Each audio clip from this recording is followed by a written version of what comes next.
ओम शांति। आज हम सुनेंगे बाबा के 21 तारीख के साकार महावाक्य। आज बाबा ने कहा, मीठे बच्चे,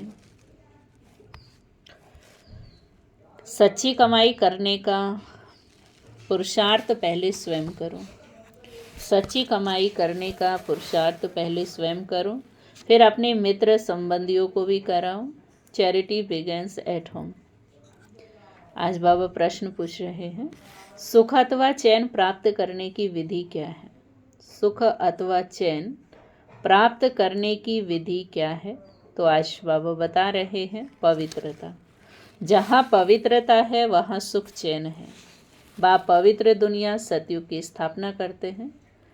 जहाँ पवित्रता है वहाँ सुख चैन है। बाप पवित्र दुनिया सतयुग की स्थापना करते हैं। वहाँ विकार होते नहीं। जो देवताओं के पुजारी हैं वह कभी ऐसा प्रश्न नहीं कर सकते कि विकारों बिगर दुनिया कैसे चलेगी। अभी तुम्हें चैन की दुनिया में चलना है, इसलिए इस पतित दुनिया को भूलना है। अभी तुम्हें चैन की दुनिया में चलना है, इसलिए इस पतित दुनिया को भूलना है। शांति धाम और सुख धाम को याद करना है। ओम शांति। ओम शांति का अर्थ तो बच्चों को समझाया हुआ है। शिव बाबा भी ओम शांति कह सकते हैं, तो सालिग्राम बच्चे भी कह सकते हैं। आत्मा कहती है Om Shanti. Son of silence father. शांति के लिए जंगल आदि में जाकर कोई उपाय नहीं किया जाता। शांति के लिए जंगल में जाकर कोई उपाय नहीं कर सकते, क्योंकि आत्मा तो है ही साइलेंस। आत्मा है ही शांत स्वरूप, और आत्मा का जो पिता है वो भी शांति के सागर हैं। तो हम शांति के सागर की औलाद, शांत स्वरूप आत्माएं हैं। फिर उपाय क्या करना है जब आत्मा का स्वधर्म ही शांत है? यह बाप बैठ समझाते हैं। उस बाप को ही कहते हैं कि वहाँ ले चल जहाँ सुख और चैन मिले। चैन अथवा सुख सभी मनुष्य चाहते हैं, परंतु सुख और शांति के पहले तो चाहिए पवित्रता। क्योंकि बाबा बताते हैं ना, पवित्रता सुख और शांति की जननी है। तो अगर सुख और शांति चाहिए तो पहला जो स्टेप है वो है पवित्रता का। पवित्रता को पावन, अपवित्र को पतित कहा जाता है। पतित दुनिया वाले पुकारते रहते हैं कि आकर हमको पावन दुनिया में ले चलो। वह है ही पतित दुनिया से लिबरेट कर पावन दुनिया में ले चलने वाला। क्योंकि शिव बाबा है ही कौन? इस पतित दुनिया से लिबरेट करने वाला और पावन दुनिया में पहुंचाने वाले। सतयुग में है पवित्रता, कलयुग में है अपवित्रता। वह है वाइसलेस वर्ल्ड, निर्विकारी दुनिया, और ये विशिष्ट वर्ल्ड है। यह तो तुम बच्चे जानते हो कि दुनिया वृद्धि को पाती रहती है। सतयुग वाइसलेस वर्ल्ड है तो जरूर मनुष्य थोड़े होंगे। वह थोड़े कौन होंगे? तो बरोबर सतयुग में देवी देवताओं का ही राज्य है। उसको ही चैन की दुनिया अथवा सुखधाम कहा जाता है। यह है दुखधाम। दुखधाम को बदल सुखधाम बनाने वाला एक ही परम पिता परमात्मा है। सुख का वर्षा जरूर बाप ही देंगे। अब बाप कहते हैं दुखधाम को भूलो, शांति धाम और सुखधाम को याद करो। इसको ही मन मनाभव कहा जाता है। बाप आकर बच्चों को सुखधाम का साक्षात्कार कराते हैं, दुख धाम का विनाश कराए शांति धाम में ले जाते हैं। इस चक्र को समझना है। 84 जन्म लेने पड़ते हैं। जो पहले सुख धाम में आते हैं उन्होंने हैं 84 जन्म। सिर्फ इतनी बातें याद करने से ही बच्चे सुख धाम के मालिक बन सकते हैं। कौन सी बात याद करने से ही? कि हम आत्माएं 84 जन्म लेती हैं और पहले हम आत्माएं शांति धाम से सुख धाम में आती हैं। बाबा कहते बच्चे, शांति धाम और फिर वर्षे को अर्थात सुख धाम को याद करो। पहले पहले तुम शांति धाम में जाते हो तो अपने को शांति धाम ब्रह्मांड का मालिक समझो। चलते फिरते अपने को वहाँ के वासी समझेंगे तो ये दुनिया भूलती जाएगी। सतयुग है सुख धाम, परंतु सभी को सतयुग में तो बाबा कहते सतयुग है सुख धाम, परंतु बाबा कहते सभी तो सतयुग में आ नहीं सकते। ये बातें समझेंगे ही वह जो देवताओं के पुजारी हैं। ये है सच्ची कमाई जो सच्चा बाप ही सिखलाते हैं, बाकी सभी हैं झूठी कमाइयाँ। अविनाशी ज्ञान रत्नों की कमाई ही सच्ची कमाई कही जाती है, बाकी विनाशी धन दौलत वह है झूठी कमाई। द्वापर से लेकर वह झूठी कमाई करते आए हैं। इस अविनाशी सच्ची कमाई की प्रारब्ध सतयुग से शुरू हो त्रेता में पूरी होती है, अर्थात आधा कल्प भोगते हैं। फिर बाद में झूठी कमाई शुरू होती है, जिससे अल्पकाल क्षण भंगुर सुख मिलता है। यह अविनाशी ज्ञान रत्न ज्ञान सागर ही देते हैं। सच्ची कमाई सच्चा बाप कराते हैं। भारत सचखंड था, भारत ही अब झूठ खंड बना है। और खंडों को सचखंड झूठ खंड नहीं कहा जाता, सिर्फ भारत को ही कहा जाता है। सचखंड बनाने वाला बादशाह त्रुथ वह है। सच्चा है एक गॉड फादर, बाकी हैं झूठे फादर। सतयुग में भी सच्चे फादर मिलते हैं, क्योंकि वहाँ झूठ पाप होता नहीं। ये है ही पाप आत्माओं की दुनिया, वह है पुण्य आत्माओं की दुनिया। तो अब इस सच्ची कमाई के लिए कितना पुरुषार्थ करना चाहिए। जिन्होंने कल्प पहले कमाई की है, अब भी वही करेंगे। पहले खुद सच्ची कमाई कर, फिर पीहर और ससुर घर को यही सच्ची कमाई करानी है। Charity begins at home. शुरुआत घर से करो। सर्वव्यापी के ज्ञान वाले भक्ति नहीं कर सकते। जब सभी भगवान के रूप हैं, फिर भक्ति किसकी करते हैं? तो इसी दुबन से निकालने में मेहनत करनी पड़ती है। सन्यासी लोग चैरिटी बिगेन्स एट होम क्या करेंगे? पहले तो वह घरवार का समाचार सुनाते ही नहीं।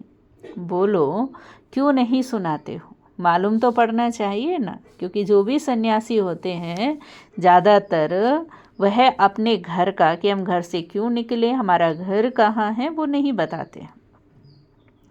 तो बाबा कहते हैं उनसे पूछना चाहिए, भाई क्यों नहीं बताते हो? मालूम तो पड़ना चाहिए ना। बतलाने में क्या है? फलाने घर के थे, फिर सन्यास धारण किया। तुमसे पूछे तो तुम झट बतला सकते हो। सन्यासियों के फॉलोअर बहुत हैं। वह फिर अगर बैठ कहें कि भगवान एक है, तो सभी उनसे पूछेंगे कि तुमको किसने यह ज्ञान सुनाया। कहेंगे बीके ने तो सारा उनका धंधा ही खलास, है ना। कहेंगे तो सही ना, बीके का जादू लग गया। क्या कहें, बीके ने तो सारा उनका धंधा ही खलास हो जाएगा। क्योंकि अगर वो ये कहें कि बीके ने, तो जब वो उनको अच्छा लगा तो वो खुद ही आ जाएंगे, तो गुरुओं को छोड़ देंगे। तो बाबा कहते हैं उनका तो ऐसे धंधा खलास हो जाएगा, ख़त्म हो जाएगा। ऐसे कौन अपनी इज्जत गंवाएगा? क्योंकि जो फॉलोअर है वो भी समझेंगे कि इनसे बड़े तो वह हैं। फिर कोई खाना भी न दे। इसलिए सन्यासियों के लिए तो बहुत मुश्किल है। पहले तो अपने मित्र संबंधियों आदि को ज्ञान दे सच्ची कमाई करानी पड़े, जिससे वो 21 जन्म सुख पावे। बात है बहुत सहज, परंतु ड्रामा में इतने शास्त्र मंदिर आदि बनने की भी नूंद है। पतित दुनिया में रहने वाले कहते हैं अब पावन दुनिया में ले चलो। सतयुग को 5000 वर्ष हुए, उन्होंने तो कलयुग की आयु ही लाखों वर्ष कह दी। तो फिर मनुष्य कैसे समझे कि सुखधाम कहाँ है, कब होगा? वह तो कहते महाप्रलय होती है, तब फिर सतयुग होता है। पहले पहले श्री कृष्ण अंगूठा चूसता सागर में पीपल के पत्ते पर आता है। अब कहाँ की बात कहाँ ले गए। अब बाप कहते हैं ब्रह्मा के द्वारा मैं सभी वेदों शास्त्रों का सार सुनाता हूँ। इसलिए विष्णु की नाभि कमल से ब्रह्मा दिखाते हैं, फिर हाथ में शास्त्र भी दे दिए हैं। अब ब्रह्मा तो जरूर यहाँ का होगा ना। कहाँ का? इस साकार सृष्टि का। सूक्ष्म वतन में तो शास्त्र होते नहीं हैं, तो ब्रह्मा यहाँ होना चाहिए।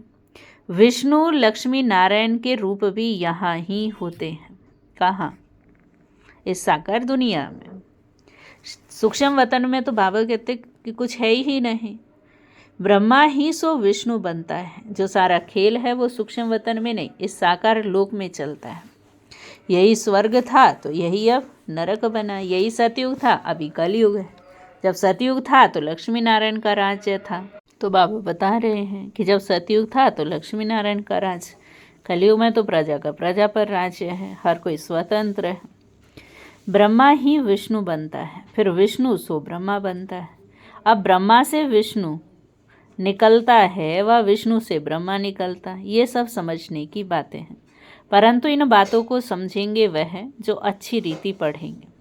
बाप कहते जब तक तुम्हारा शरीर छूटे तब तक समझते ही रहेंगे। तुम बिल्कुल ही 100% बेसमझ कंगाल बन पड़े हो। तुम ही समझदार देवी देवता थे, अब फिर से तुम देवी देवता बन रहे हो। मनुष्य तो बना नहीं सके। तुम स्वयं देवता थे, फिर 84 जन्म लेते लेते एकदम कलाहीन हो गए हो। तुम सुखधाम में बहुत चैन में थे, अब बेचैन हो। तुम 84 जन्मों का हिसाब भी बता सकते हो। क्या बता सकते हो? 84 जन्मों का हिसाब। इस्लामी, बुद्धि, सिख, ईसाई, मठ, पंथ सब कितना जन्म लेंगे, ये हिसाब निकालना सहज है। स्वर्ग के मालिक तो भारतवासी ही बनेंगे। सैपलिंग लगती रहती है, ये है समझाने। खुद समझ जाएं तो फिर पहले पहले अपने माता पिता बहन भाइयों का ज्ञान देना पड़े। ग्रस्त व्यवहार में रहते कमल फूल समान रहना है। फिर चैरिटी बिगेंस एट होम। पीहर घर ससुर घर को नॉलेज सुनानी पड़े। धंधे में भी पहले अपने भाइयों को ही भागीदार बनाते हैं ना, यहाँ भी ऐसे है। गायन भी है, कन्या वह है जो पीहर और ससुर घर का उद्धार करे। अपवित्र तो उद्धार कर नहीं सकते। तब कौन सी कन्या? तो यह ब्रह्मा की कन्या ब्रह्मा कुमारी है ना। यहाँ अधर कन्या कुमारी कन्या का भी मंदिर बना हुआ है। यहाँ तुम्हारे यादगार बने हुए हैं। हम फिर से आए हैं भारत को स्वर्ग बनाने के लिए। यह देलवाड़ा मंदिर बहुत बिल्कुल एक्यूरेट है। ऊपर में स्वर्ग दिखाया है। स्वर्ग है तो यहाँ ही। राजयों की तपस्या भी यहाँ ही होती है। जिन्हों का मंदिर है उन्हों को ये जानना तो चाहिए ना। अब अंदर जगत पिता, जगत अम्बा, आदि देव, आदि देवी बैठे हैं। अच्छा, आदि देव किसका बच्चा है? तो शिव बाबा का। अधर कुमारी कुंवारी कन्या सब राजयोग में बैठे हैं। बाप कहते हैं मन मना भव, तो तुम वैकुंठ के मालिक बनोगे। मुक्ति जीवन मुक्ति को याद करो। तुम्हारा यह सन्यास है। जैनी लोगों का सन्यास कितना डिफिकल्ट है। बाल आदि निकालने की कितनी कड़ी रस्म है। यहाँ तो है ही सहज राजयोग। ये है भी प्रवृत्ति मार्ग का। यह ड्रामा में नूंद है। कोई जैन मुनि ने बैठ अपना नया धर्म स्थापन किया, परंतु उनको आदि सनातन देवी देवता धर्म तो नहीं कहेंगे ना। वह तो अब प्राय लोप है। कोई ने जैन धर्म चलाया और चल पड़ा, ये भी ड्रामा में है। आदि देव को पिता और जगत अम्बा को माता कहेंगे। यह तो सब जानते हैं कि आदि देव ब्रह्मा है। आदम बीबी एडम ईव भी कहते हैं। क्रिश्चियंस लोगों को थोड़ा ही पता है कि यह एडम ईव अब तपस्या कर रहे हैं। मनुष्य सृष्टि के सिजरे के यह हेड है। यह राज भी बाप बैठ समझाते हैं। इतने मंदिर शिव के व लक्ष्मी नारायण के बने हैं, तो उनकी बायोग्राफी जानना चाहिए ना। यह भी ज्ञान सागर बाप ही बैठ समझाते हैं। परमपिता परमात्मा को ही नॉलेजफुल, ज्ञान का सागर, आनंद का सागर कहा जाता है।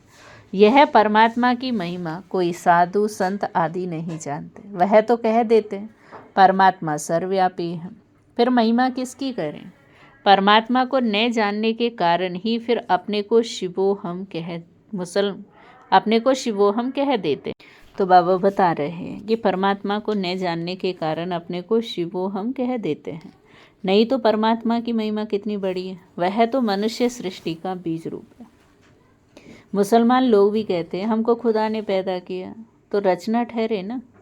रचना को वर्षा दे नहीं सकती। क्रिएशन को क्रिएटर से वर्षा मिलता है।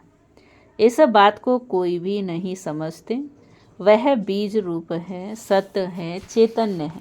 सृष्टि के आदि मध्य अंत का उनको ज्ञान है।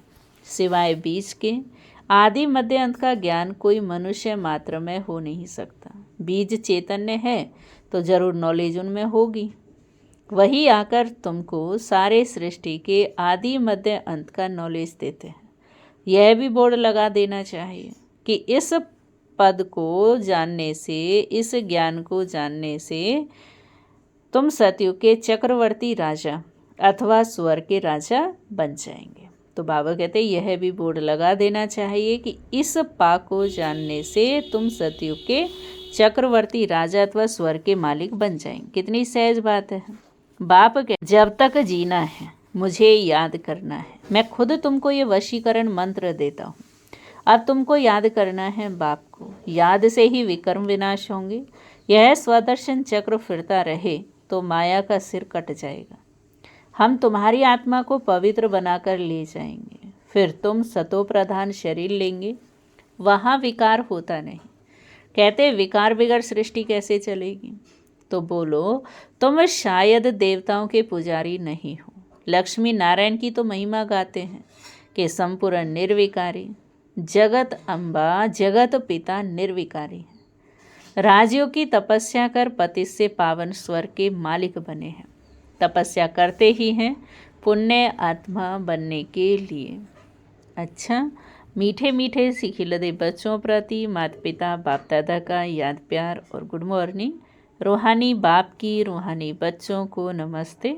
हम रूहानी बच्चों की रूहानी बाप को नमस्ते नमस्ते नमस्ते। शुक्रिया बाबा, शुक्रिया। अब हम सुनेंगे धारणा के लिए मुख्य सार। पहली पॉइंट है, इस पुरानी दुनिया को भुलाने के लिए चलते फिरते अपने को शांति धाम का वासी समझना है। शांति धाम और सुख धाम को याद कर सच्ची कमाई करनी है और दूसरों को भी करानी है। इस पुरानी दुनिया को बुद्धि से भुलाने के लिए चलते फिरते अपने को शांति धाम का वासी समझना है। शांति धाम और सुख धाम को याद कर सच्ची कमाई करनी है और दूसरों को भी करानी है। सेकंड पॉइंट है, राजयोग की तपस्या कर स्वयं को पुण्य आत्मा बनाना है। माया का सिर काटने के लिए स्वदर्शन चक्र सदा फिरता रहे। राजयोग की तपस्या कर स्वयं को पुण्य आत्मा बनाना है। माया का सिर काटने के लिए स्वदर्शन चक्र सदा फिरता रहे। वरदान है आज का, संपन्नता द्वारा सदा संतुष्टता का अनुभव करने वाले। संपन्नता द्वारा सदा संतुष्टता का अनुभव करने वाले संपत्तिवान भव। स्वराज्य की संपत्ति है ज्ञान गुण और शक्तियाँ। स्वराज्य की संपत्ति है ज्ञान गुण और शक्तियाँ। जो इन सर्व शक्तियों से संपन्न स्वराज्य अधिकारी है वह सदा संतुष्ट है। उनके पास अप्राप्ति का नाम निशान नहीं। हद के इच्छाओं की अविद्या, इसको कहा जाता है संपत्तिवान। वह सदा दाता होंगे, मांगता नहीं। वो अखंड सुख शांति में स्वराज्य के अधिकारी होते हैं। किसी भी प्रकार की परिस्थिति उनके अखंड शांति को खंडित नहीं कर सकती। स्लोगन है, ज्ञान नेत्र से तीनों कालों तीनों लोकों को जानने वाले मास्टर नॉलेजफुल हैं। ज्ञान नेत्र से तीनों कालों और तीनों लोकों को जानने वाले मास्टर नॉलेजफुल हैं। अभी हम सुनेंगे आज का व्यक्ति इशारा। सदा आज्ञाकारी बनकर रहो तो सर्व की दुआएं मिलेंगी। सदा आज्ञाकारी बनकर रहो तो सर्व की दुआएं मिलेंगी। उन दुआओं के प्रभाव से दिल व मन सदा संतुष्ट रहेगा। उन दुआओं के प्रभाव से दिल व मन सदा संतुष्ट रहेगा। बाहर की संतुष्टता नहीं, लेकिन मन की संतुष्टता। और मन की संतुष्टता यथार्थ है, आज्ञाकारी है, दुआएं हैं। तो सदा स्वयं और सर्व डबल लाइट रहेंगे। उनका चेहरा सदा प्रसन्नचित दिखाई देगा। प्रसन्नचित अर्थार्थ सब प्रश्नों से न्यारा। क्यों, क्या, कैसे, यह सब प्रश्न समाप्त। ओम शांति, ओम शांति, ओम शांति।